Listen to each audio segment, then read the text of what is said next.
entidades educativas. Y efectivamente ocurre una especie de prejuicio, una especie de racismo existente en el sistema educativo. Ya el grande se abusa del pequeño, ya el que tiene el color un poquito más aclarado se abusa del que tiene la piel más oscura, ya el que vive en el llano se abusa de aquel que viene de las alturas. Esto tiene que ser abordado apropiadamente por las autoridades y es obligación del maestro, es obligación del director, es obligación del Ministerio de Educación de justamente socorrer al que está en inferioridad y controlar al que está en superioridad, desarrollar justamente lo que está en proceso de extinción, entre comillas, lo que en otro país, por ejemplo, se decía, lo que está en proceso de extinción, en marginación, eso tenemos que desarrollar. Y lo que ya está debidamente desarrollado, tenemos que controlar. Es decir, hacer las cosas al revés. Este tema es muy importante, porque, por ejemplo, un término que me gusta, aquí dice, por ejemplo, el director de la institución educativa tiene la obligación de velar. ¿Qué significa esto? No puede ser loco, no puede ser indiferente lo que pasa en su centro educativo. A veces inclusive acá, por ejemplo, faltaría agregar el rol del padre de familia. A veces le damos toda la responsabilidad también al centro educativo. ¿Y dónde están los padres de familia? Cuando yo he visto, por ejemplo, acá en los análisis que se dan en las modificatorias al Código Penal, toda la sanción al muchacho, pena de cárcel de 10 años, 15 años, 20 años, 25 años, cadena perpetua, etcétera. Pero ¿dónde están los padres de familia que han abandonado a sus hijos? La madre de familia, ¿dónde está? Ninguna pena para ellos, solamente para el muchacho. Y acá lo mismo, vamos a promover, etcétera, pero la obligación, el rol de la entidad, del maestro, ¿dónde está? Entonces acá la entidad tiene que ser responsable, el padre de familia tiene que ser responsable del abusivo, del sinvergüenza, que se cree superior. En realidad, yo coincido plenamente con el congresista Carrillo cuando dice la educación intercultural bilingüe se aplica ¿dónde? En las alturas, en la zona quechua, en la zona aymara, y nos hemos puesto a pensar, ¿por qué no acá en Lima aplicamos educación bilingüe? Y acá en Lima estamos pensando en educación bilingüe, sí, pensando en inglés. O sea, solamente español e inglés. Y allá en la sierra, español y aymara, español y quechua. Entonces, rompamos paradigmas. Yo entiendo que sí, efectivamente el inglés es muy importante, pero también tenemos que incorporar otros elementos, porque si no entendemos el tema del lenguaje, el tema del habla, el idioma, no vamos a entender la realidad, porque cada cultura, cada lengua trae tras de sí todo un conocimiento. Para culminar. Me dice una broma, un chiste contado en español no es lo mismo que contado en quechua. No tiene el sabor, no tiene la calidad. Entonces hay que entenderlo, hay que entender el idioma. Entonces, señora presidenta, yo creo que este tema es muy importante, merece un mejor análisis y muchas gracias, presidenta. Gracias, congresista. No viendo más oradores, tiene la palabra el presidente de la Comisión de Educación, congresista Daniel Mora. Bueno, yo agradezco las sugerencias, posiciones un poco sarcásticas de algunos, pero hacerle recordar que esto viene desde antes que yo fuera presidente de la comisión, tiene algunos años. Y se ha discutido este tema muchas veces, desde octubre del 2012, de julio del 2012. y si ahí se aprobó un texto sustitutorio y se revolvió a comisiones para que se agreguen las sugerencias que se había dado en esa oportunidad hace cerca de 3 años. Igualmente, se volvió a exponer el tema en octubre del 2013 y nuevamente se dieron sugerencias que acá las tengo. ¿Y cuál es la diferencia entre lo que se propuso en esas oportunidades y ahora? Por ejemplo, la ley 29719 que menciona el congresista Johnny Lescano. Entre unas y comparaciones, a pesar del nombre, en vez de promover la convivencia escolar, el espíritu de la ley es estrictamente punitivo. En la de ahora, el proyecto de ley tiene por objeto central la promoción de la convivencia democrática en las instituciones educativas. Para el congresista Daniela Bugatás, la convivencia democrática hay que definirla más claramente y recomienda leer el informe de la UNESCO, que son como 34 páginas, que la voy a leer.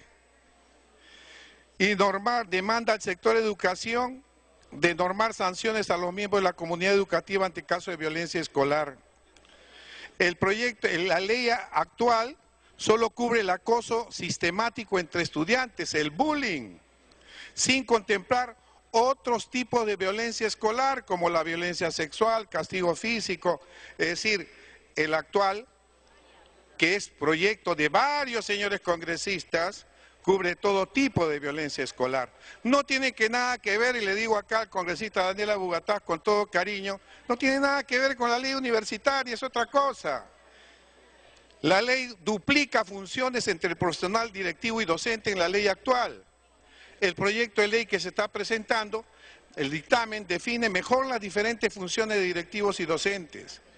La ley actual demanda que cada escuela cuente con un psicólogo. Sin embargo, por cada psicólogo colegiado existen 3 escuelas a nivel nacional y no todos ellos desean trabajar en educación o están debidamente preparados. Acá ampliamos la participación de un profesional de trabajo social, además del psicólogo, a quien se le encarga apoyar al director en la gestión de la convivencia democrática, en la prevención y atención de casos de violencia escolar. Se faculta en la ley actual al Consejo Educativo Institucional CONEI de decidir con qué medidas sancionar a los estudiantes agresores. Sin embargo, un escolar integrante del CONEI jamás debería acceder a información delicada sobre un incidente de abuso sexual, por ejemplo. En el actual, el rol del CONEI queda restringido a promover la convivencia democrática, incluido prevenir la violencia escolar. Asimismo, demanda vigilar que las medidas adoptadas contra estudiantes agresores no vulneren su derecho a la educación y a la no violencia. La ley actual contempla que tanto Indecopi como el Ministerio de Educación le reporten sobre esta ley. El proyecto de ley deja en claro que el único responsable encargado de esto, de informarle al Congreso, es el Ministerio de Educación sobre las bases en la implementación de la ley. La actual ley restringe la asistencia y protección de los escolares a las siguientes instituciones públicas: Defensoría del Pueblo e Indecopi. En el proyecto que se está presentando, busca articular las medidas de prevención, promoción, protección y atención con sectores claves como Defensoría, el MINSI, MINSA, Indecopi y otros. En consecuencia, este proyecto viene desde hace años. Y se ha discutido hace más de 3, 4 años. Yo estoy de acuerdo con la congresista Cuculiza, la congresista Schaeffer. En realidad se requieren más de 50.000 psicólogos, no lo hay. Hay más que 18.000 psicólogos y no todos podían dedicarse a la educación básica regular. El proyecto contempla que progresivamente se vaya incorporando de acuerdo al presupuesto de la República, y si no lo hay, los estudiantes del último año de psicología o asistencia social puedan apoyar a los colegios. Entonces, yo pienso que acá o no han estado enterados de los proyectos que se han discutido acá hace años, o recién están viniendo acá y ven esto como una cosa nueva. Esto tiene ya 3, 4 años. El congresista Bugatás dice: ¿dónde queda, por amor de Dios, el trabajo profesional de la Comisión de Educación? Yo no sé, sí voy a tomar en cuenta, y por eso voy a pedir para tomar en cuenta lo dispuesto por el congresista Carrillo, el congresista Condori, como la educación intercultural, etcétera. Voy a pedir un cuarto intermedio para agregar lo recomendado por el congresista Daniela Bugatás, sobre todo lo referido a salud mental, y leer un poco el informe de la UNESCO sobre la convivencia democrática, que a lo mejor pueda servir para incorporar algo en este proyecto, aparte de lo señalado por el congresista Carrillo, por el congresista Condori, sobre el trato de la educación intercultural, porque realmente cada cultura puede tener un trato diferente. Entonces, señora congresista, presidenta, pido que se me dé un cuarto intermedio para mejorar este proyecto de ley, este dictamen. Se abre un cuarto intermedio a pedido del presidente de la Comisión de Educación. Ya abrió un cuarto intermedio, congresista. Su pedido es particular. Le doy el uso de la palabra. Congresista Lescano. Señora presidenta, la explicación que al final da el presidente de la Comisión de Educación hace ver que de bullying no saben absolutamente nada. ¿Cómo es posible que diga que su dictamen establece sanciones para los estudiantes agresores? ¿Cómo es posible que propongan una situación de esa naturaleza? Cuando saben todos los especialistas de la ley antibullying que tratan el fenómeno bullying, que tiene que haber una convivencia pacífica. No es cuestión de sancionar, sino de acercar a los estudiantes que están en conflicto. Ese es el bullying, esa es la forma de resolver el bullying. Si a un especialista, presidenta, le dice usted lo que le ha dicho el congresista Mora, que hay que sancionar, oiga, va a decir que de qué estamos hablando. Hay que acercar a las personas, a los niños, a los jóvenes que están en conflicto. Por eso se hace un consejo donde están los psicólogos, el director, el profesor. Dele tiempo.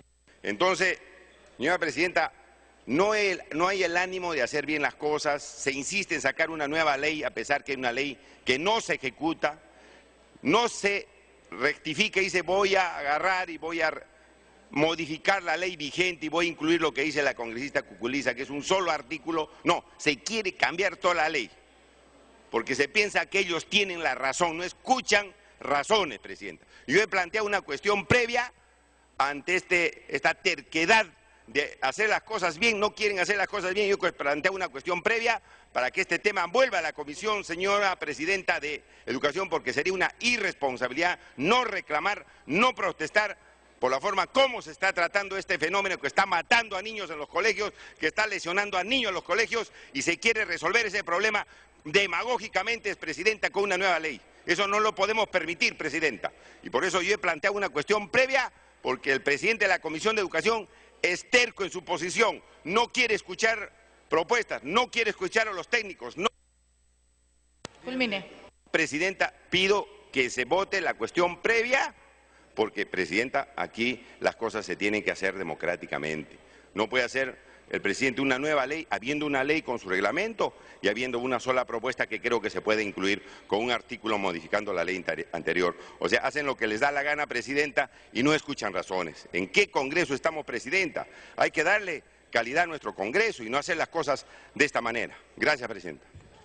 Congresista, para aclararle, el reglamento es claro, las cuestiones previas se van a votar de todas maneras. En este caso, el presidente de la comisión ha solicitado que se abra un cuarto intermedio y me imposibilita a mí llevar la cuestión previa. Cuando retomemos el debate con el mismo tema, se votará su cuestión previa de acuerdo al reglamento, congresista Lescano.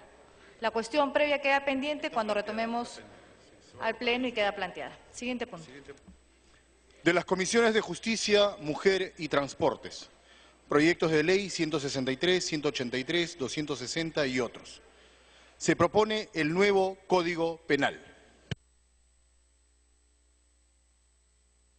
Se va a iniciar la sustentación del dictamen en mayoría de la Comisión de Justicia, recaídos en los proyectos de ley 163, 183, 260 y otros, por el que se propone el nuevo Código Penal.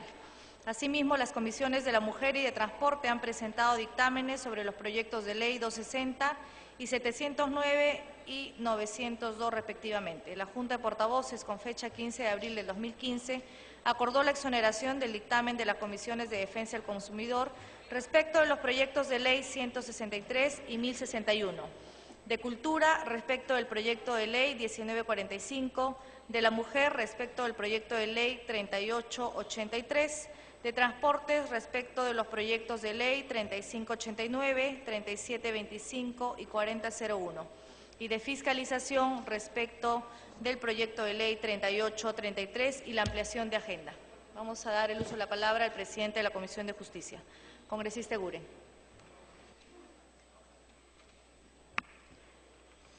Gracias, señora presidenta. No sé si ya el soporte técnico ya estamos. Señora presidenta, estamos hablando obviamente de un dictamen aprobado en la Comisión de Justicia que acumula 149 proyectos presentados por los parlamentarios y la bancada, más uno adicional, que es que debemos acumular, lo que es el proyecto 4403, con lo cual estaríamos en 150 proyectos, señora presidenta. Como vemos, ha habido en este periodo parlamentario una gran preocupación de todas las bancadas.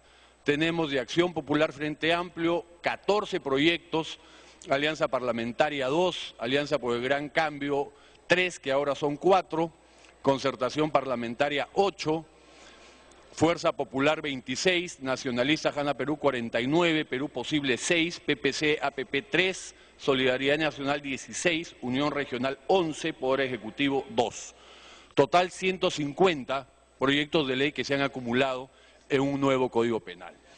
Es obvio, señora presidenta, que es un tema altamente técnico, no es un tema que podamos fácilmente debatirlo, y menos si vamos a debatir por artículo, que nos tomaría una eternidad y probablemente nunca terminaríamos, pues estamos hablando de más de 400 artículos. Sin embargo, señora presidenta, el objetivo de esta presentación es generar y transmitir confianza a los señores parlamentarios y motivación. Confianza en el sentido que ha sido técnicamente y preparado, trabajado por los mejores especialistas del medio y no de ahora, señora presidenta. Como antecedente tenemos que se creó una comisión revisora del Código Penal el 2002 y tuvo como plazo, como periodo para trabajar la revisión de un nuevo Código Penal 2 años, del 2002 al 2004. Como vemos, señora presidenta, desde una perspectiva multidisciplinaria y sectorial, participó el Congreso de la República, el Poder Judicial, Poder Ejecutivo, Ministerio Público, Defensoría del Pueblo, Asamblea Nacional de Rectores, Junta de Decanos de los Colegios de Abogados del Perú y el equipo asesor del Congreso. En total participaron, señora presidenta, 20 especialistas de primer nivel en materia penal. Seguidamente se creó una segunda comisión especial revisora del Código Penal, que tuvo como insumo el primer trabajo antes señalado. Este trabajo se generó dentro del 2006 al 2007 y participaron las mismas instituciones fundamentalmente con 13 especialistas en materia penal. Seguidamente, ya entrando al 2008-2010, hubo una tercera comisión especial revisora del Código Penal con 25 especialistas. Si sumamos los 25 de la última comisión más los 20 de la primera y los 13 de la segunda, estamos hablando que han participado 58 profesionales del más alto nivel en la preparación y elaboración del dictamen que estamos sustentando. Bajo la presidencia de la Comisión de Justicia y Derechos Humanos, ya en nuestro periodo, el congresista Alberto Bengolea, quien presidía, y mediante la cooperación internacional del Banco Mundial, GIZ y la Oficina de las Naciones Unidas contra Drogas y el Delito, se contrató con los cooperantes a los reconocidos juristas en materia penal, el doctor Víctor Villavicencio Terreros, el doctor Iván Neime y el doctor Iván Montoya, para actualizar y realizar las reformas pendientes. O sea, este trabajo de 3 comisiones previas, vía cooperación internacional, se contrató 3 especialistas para que terminen de pulir, terminen de afinar la propuesta legislativa que hoy traemos. Sobre la base de ese trabajo, realizado por los referidos consultores, la Comisión de Justicia y Derechos Humanos del Congreso de la República creó un grupo de trabajo conformado por los congresistas Bengolea, Mávila, Uribe, con la finalidad de interactuar con estos asesores contratados y poder viabilizar sus propuestas.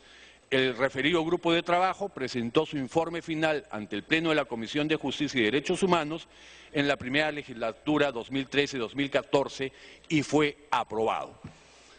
Ya tenemos a estas alturas de la exposición un trabajo presentado a través de un informe y aprobado por la Comisión de Justicia. Seguidamente, ya el 15 de octubre del 2013, en mi presidencia, señora Presidenta, se convocó a los titulares del Ministerio de Justicia y Derechos Humanos, del Poder Judicial y del Ministerio Público con la finalidad de que designen a un representante para iniciar la revisión final.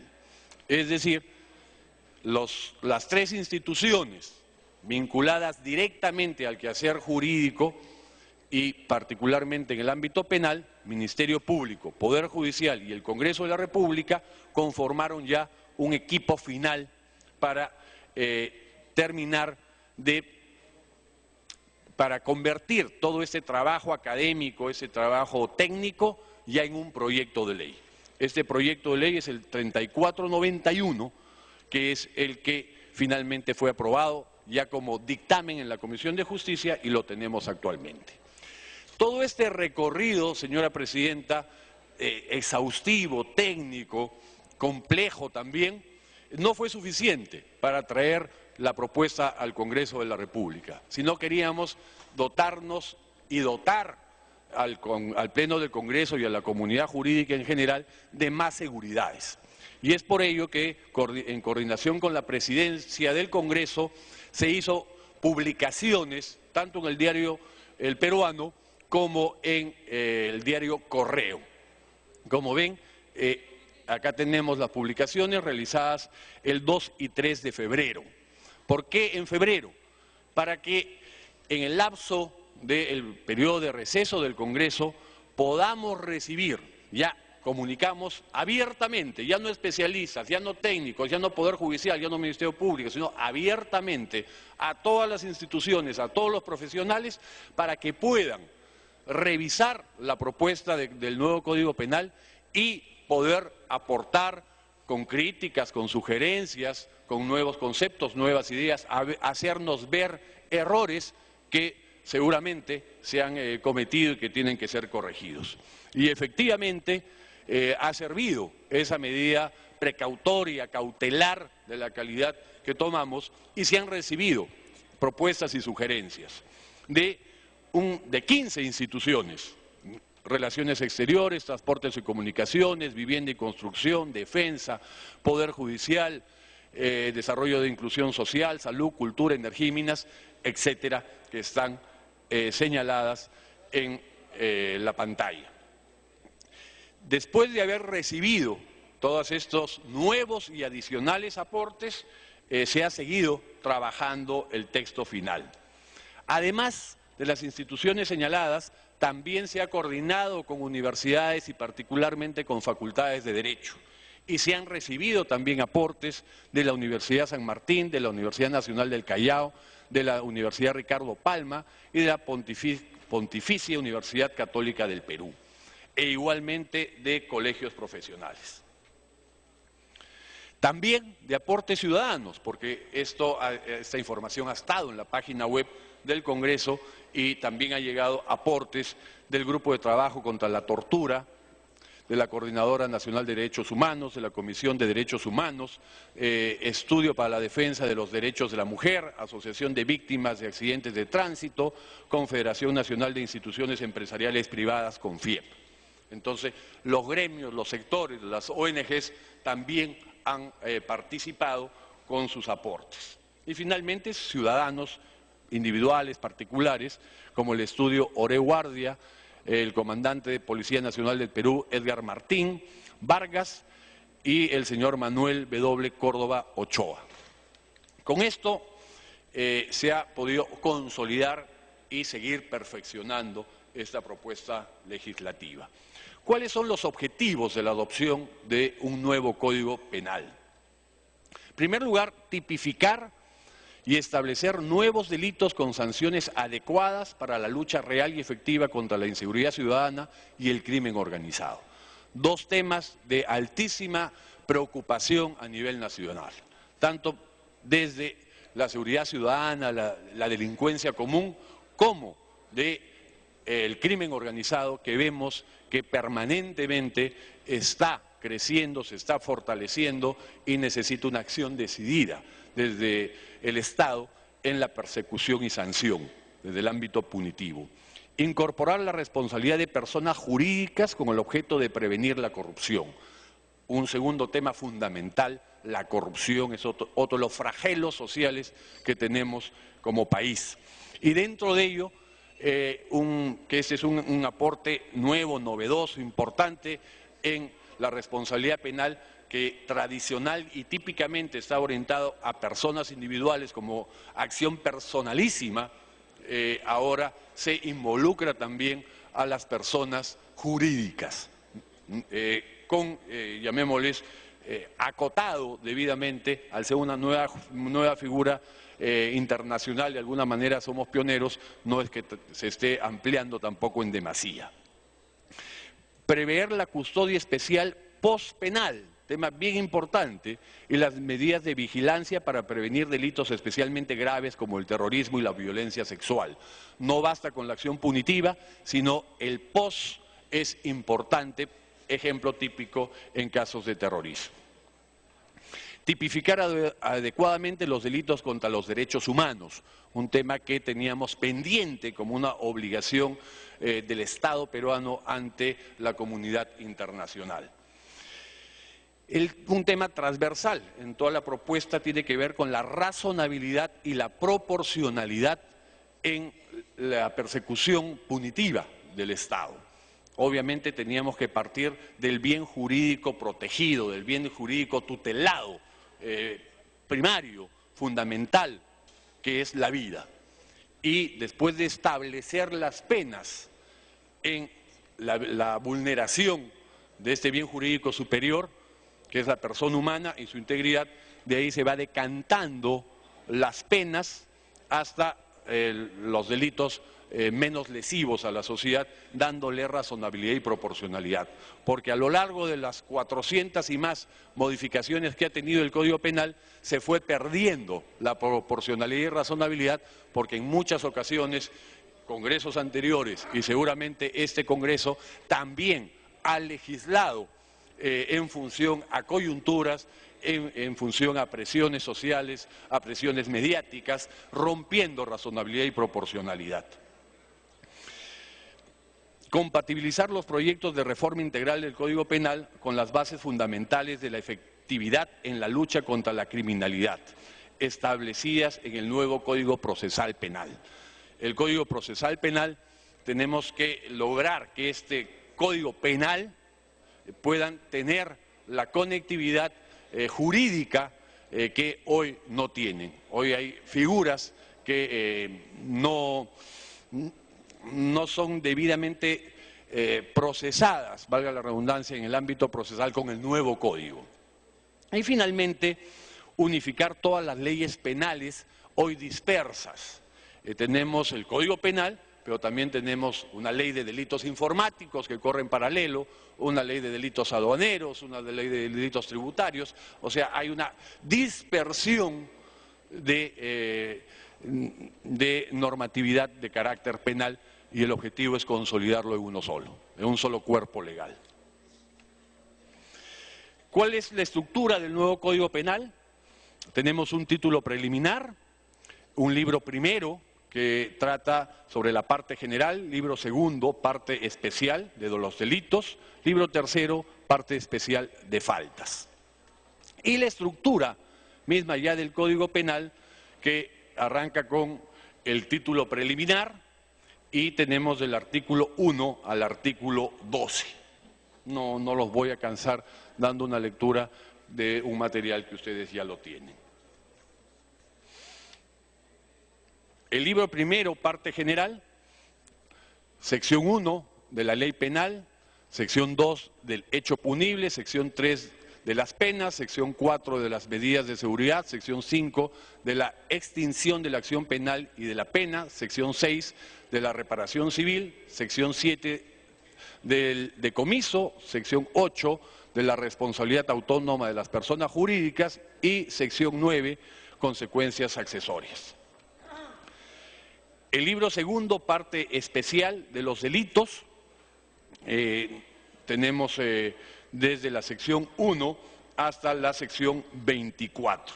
Y finalmente el libro segundo, parte especial, en cuya sección 1 encontramos las disposiciones fundamentales, sección 2, faltas contra la persona, sección 3, faltas contra el patrimonio, sección 4, faltas contra las buenas costumbres, sección 5, falta contra la seguridad pública y sección 6, faltas contra la tranquilidad pública. Esto, señora Presidenta, es la génesis del nuevo Código Penal que espero sea aprobado en su momento, en su oportunidad. No pretendemos, señora Presidenta, el día de hoy entrar a mayor detalle porque lo que buscamos el día de hoy es presentar al Congreso, presentar a la comunidad jurídica nacional esta propuesta legislativa que exhorto, que motivo, que pido, señora Presidenta, que los señores parlamentarios, de manera especial, de manera particular, a los parlamentarios con formación jurídica. Pido, señora Presidenta, a los voceros de las bancadas que tienen un equipo técnico a su cargo, que también exhorten para que se revise, se mire, se vea. Y señora Presidenta, también exhorto a usted para que ya entremos a mayor detalle la próxima semana. Yo creo que la próxima semana, señora Presidenta, y en esto hay cierta estrategia que tiene que ser pública, no tiene por qué ser privada. Espero, señora Presidenta, que podamos aprobar el nuevo Código Penal en primera votación en el siguiente pleno. Y digo por qué en primera votación, porque hay muchos sectores, hay muchas instituciones, hay muchos especialistas que mientras no vean ya la posibilidad real de que se apruebe un nuevo Código Penal, no activan sus capacidades, no activan su iniciativa, no activan su vocación de aportar. Porque como está este tema 10 años en agenda o 10 años pendiente y 10 años en discusión, pensarán que habrá otros 10 años por delante. Entonces es importante que el Congreso dé un mensaje claro. Se aprobó en primera votación y de ahí dejar un tiempo, un mes, tal vez 2 meses, tal vez a la siguiente legislatura, pero en ese momento estoy seguro vamos a volver a recibir una andanada importante de aportes, de críticas también y de observaciones para que podamos corregir y finalmente aprobar el nuevo código después de haber transitado por un largo periodo de revisión, no solo del Congreso, sino de todos los sectores involucrados. Gracias, señora Presidenta, y reitero y termino exhortando a todos, hagamos el esfuerzo, sé que es un documento denso, extenso, pero no está el tema sustantivo, no está en revisar artículo por artículo, salvo que, y ojalá lo hagan algunos, y por qué no muchos, pero sí quiero transmitirles la tranquilidad, la confianza, que en ese trabajo han participado los mejores juristas en materia penal del país durante mucho tiempo y con mucha seriedad, a quienes en su momento tendremos que rendirles un reconocimiento público, señora Presidenta, y pedirles que nos acompañe el día de su aprobación. Gracias. Señores congresistas, la mesa directiva comparte la exhortación del presidente de la Comisión de Justicia. Ya tienen en sus manos este extenso e importante proyecto y esperemos que lo revisen para poder verlo la próxima semana, que continuaremos con el debate. Se solicita la dispensa del trámite de sanción del acta para ejecutar lo acordado en la presente sesión. Los que estén a favor, sírvanse de levantar la mano. Los que estén en contra, los que se abstengan. Aprobado. Se suspende la sesión. Hasta mañana a las 9 de la mañana. Se ha suspendido entonces la sesión del Pleno del Congreso, siendo las 8 en punto de la noche. Ha culminado con la exposición del presidente de la Comisión de Justicia, el congresista Juan Carlos Seguren, quien expuso los proyectos de ley 163, 1683, 260 y otros, en total 150 proyectos acumulados, para proponer el nuevo Código Penal. El congresista hizo una exhortación a la representación nacional para que se revise con mayor profundidad este denso documento que deberá ser debatido la próxima semana. Hizo una invocación también para revisarlo con calma por parte de los grupos de asesores de los parlamentarios, y también señaló que ha sido un largo proceso el de la elaboración de este documento, el cual ha recibido pues la participación de las principales instituciones del país. Les repito, son 150 proyectos acumulados, y también en el año 2002 se creó una comisión revisora que en 2 años trabajó estos proyectos para proponer un nuevo Código Procesal Penal. Les menciono rápidamente algunos objetivos del nuevo Código Procesal: tipificar y establecer nuevos delitos con sanciones adecuadas para la lucha real y efectiva contra la inseguridad ciudadana, uno de los temas más importantes a los que se ha abocado el trabajo de esta comisión, además de incorporar la responsabilidad de personas jurídicas con el objeto de prevenir la corrupción, otro tema también importante al cual se ha referido el presidente de la Comisión de Justicia. También prever la custodia especial postpenal y las medidas de vigilancia para prevenir los delitos de terrorismo y violación sexual, además de tipificar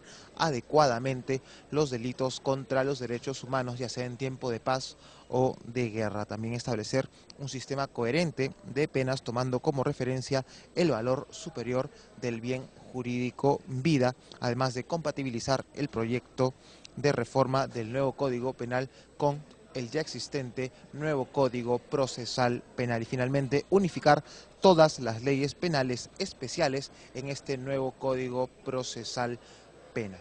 Luego de haber hecho esta exposición donde el congresista ha querido generar confianza en la representación nacional antes de entrar al detalle del debate punto por punto de este extenso documento. Y bien, siendo entonces ya las 8 de la noche con 3 minutos, culminamos la transmisión en vivo que hemos tenido aquí desde el Pleno del Congreso, que se reinicia mañana a partir de las 9 de la noche. Continuamos entonces con nuestra programación. Adelante.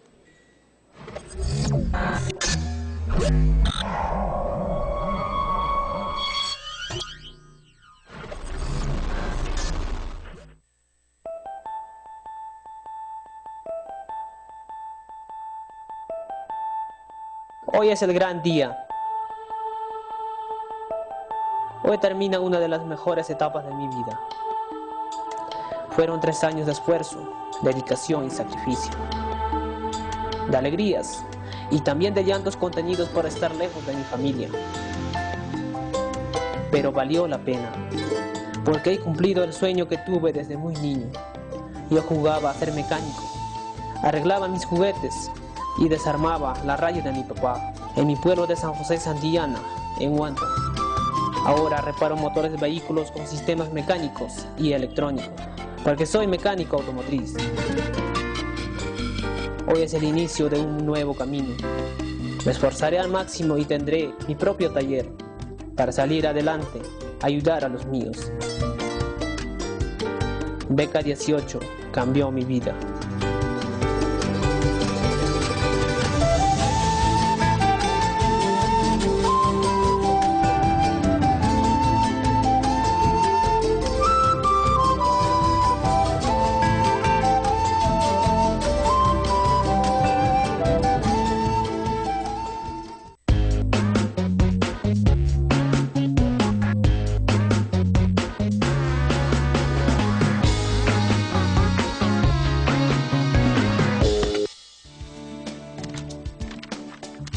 Funciones del Congreso. El Congreso es un órgano autónomo y soberano en sus funciones. Tiene como funciones especiales designar al Contralor General de la República, elegir al Defensor del Pueblo,